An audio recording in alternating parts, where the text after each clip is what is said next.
ညီကိုရောင်းဝင်းမင်္ဂလာပါညီကိုရောင်းဝင်းမင်္ဂလာပါဆိုတော့ကျွန်တော်ခုပြုလုပ်ပေးမယ်ဒါကျွန်တော်တို့ဒါတော့ဂုံပြူတဲ့ကျွန်တော်ဗီဒီယိုပေါ့နော်ဆိုတော့အဓိကတော့ကျွန်တော်တို့ဒါဘောလုံးနဲ့ပတ်သက်တဲ့ဗီဒီယိုမဟုတ်ဘူးဒါပေမဲ့ခုလက်ရှိကျွန်တော်တို့မြန်မာစံတော်ချိန်ဒီနေ့မနေ့မနက်မှာ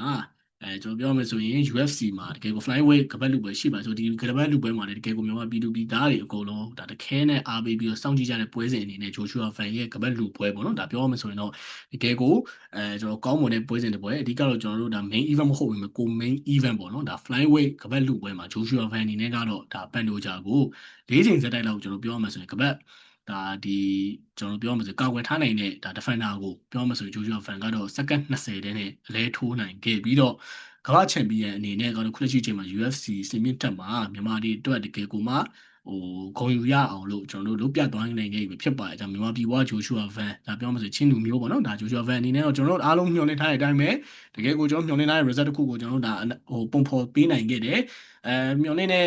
ပွဲရတာတော့ကျွန်တော်အရင်မရောက်ခဲ့ဘူးဆိုပေမဲ့လည်းတကယ်ကိုမှလိုချင်တဲ့ result တစ်ခုရသွားနိုင်တာကတော့တကယ်ကိုချီးကျူးရမယ်ဗျအဓိကကဒီပွဲမှာချီးကျူးစရာရတော့ဒါပြောမှဆိုရင်ရှိပါတယ်အဓိကကတစ်ဖက်ဘန်ဒိုဂျာအနေနဲ့ကအကြမတော်သွားရဲ့အနေအထားတစ်ခုမှာကျွန်တော်တို့ဒီတထောင်စစ်ကနေပြီးတော့တိတိတသားကိုကျွန်တော်တို့ဒါကျွံထွက်သွားရဲ့အနေအထားတစ်ခုမှာပြောမှဆိုဆက်ပြီးတော့မထိုးနိုင်ခဲ့ဘူးတိုင်ပွဲရက်လိုက်ရတယ် injury ဖြစ်သွားတဲ့အနေအထားတစ်ခုမှာဒါကတော့သူ့အနေနဲ့လည်းကန်ဆိုးသွားပဲကျွန်တော်ဆိုရမယ်ဂျိုရှွာဗန်ကိုချီးကျူးရမယ့်အချက်ကလည်းကျွန်တော်ပြောမှဆိုရင်ထပ်ပြီးတော့သူ့အနေနဲ့အဲ့ချိန်မှာကထိုင်ပွဲရက်သွားတဲ့အနေအထားတကူမဟုတ်ဘူး။ပြောမှဆိုရင် knockout ပူပြီးဖြစ်အောင်လို့ထိုးလို့ရခဲ့ဆိုပေမဲ့လည်းလဲကျသွားတဲ့ပုံစံက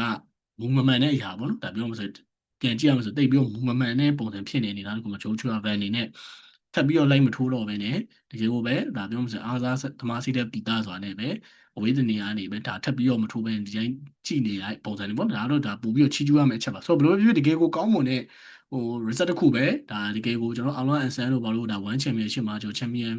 စူပလာရေးစိန်ခေါ်နိုင်ခဲ့တယ်ဆိုတော့ဒါပြီးမှလည်းခုလက်ရှိအချိန်မှာဆိုတော့ကျွန်တော်တို့ဂျိုရှွာဖန်ကတော့တကယ်ကိုအကောင်းဆုံးမြန်မာပြည်သူပြည်သားတွေအတွက်အကောင်းဆုံး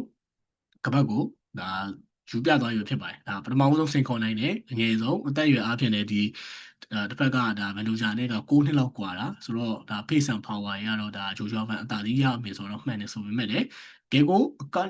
ကောင်းမှုဆုံးပုံစံမျိုးနဲ့ပဲကျွန်တော်တို့ဒါရယူသွားနိုင်ခဲ့ပြီကျွန်တော်ပျော်လုံးလို့ဒါစကလုံးတွေတော့မှားကောင်းမှားနိုင်တယ်ပေါ့နော်ဆိုတော့အဲ့ဒါကြောင့်မလို့ညီကိုတွေအနေနဲ့ကောဒီပွဲစဉ်ကိုကြည့်လိုက်ကြရတာပေါ့ဆိုတော့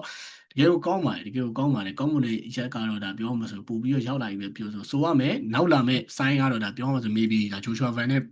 ပြောမှဆိုပွဲမတိုင်ခင်မှာထိုးခဲ့တဲ့ဒီဂျပန်ကစားသမားနဲ့ပဲကျွန်တော်တို့ဒါတွဲဆိုင်တွေနဲ့ဖြစ်မလားပေါ့နော်ဒါတကယ်ကိုစိတ်ဝင်စားဖို့ကောင်းလာပြီပဲဖြစ်ပါတယ်ဂျိုရှွာဗန်ကတော့တကယ်ကိုကမ္ဘာချန်ပီယံအနေနဲ့ခုလက်ရှိချိန်မှာမြန်မာပြည်သူပြည်သားတွေအတွက်ကိုတကယ်ကိုယူဆောင်ပေးနိုင်ပြီဖြစ်ပါတယ် UFC မှာတကယ်ကိုပထမအဆုံး challenger အနေနဲ့လည်းပြုလုပ်နိုင်ခဲ့ပြီးတော့ပထမဆုံး challenge လုပ်တဲ့ပွဲမှာပဲယူသွားနိုင်ပြီဆိုတော့တကယ်ကိုအတိုင်းထက်လုံးပါမယ်ဆိုတော့ညီကိုအနေနဲ့ကိုယ့်ရဲ့ဒါပျော်စရာ moment တွေကိုဒါလွတ်တော့ဆို comment အောက်မှာဝေယံဆွေးနွေးခွင့်တော်လို့ရပါဆိုတော့ Joshua Van တကယ်ကို congratulation ပါဗျာဆိုတော့အားလုံးပဲကျေးဇူးများကြီးတင်ပါတယ်ဗျာဆိုတော့ညီကိုရဲ့အားလုံးပဲဒါပျော်ရွှင်တဲ့နေ့ချင်းလေးကိုပိုင်ဆိုင်နိုင်ကြပါလို့ဆုတောင်းနေပဲနောက်ထပ်ဗီဒီယိုမှာပြန်တွေ့ပါမယ်ဗျာဆိုတော့ congratulation ပါ Joshua Van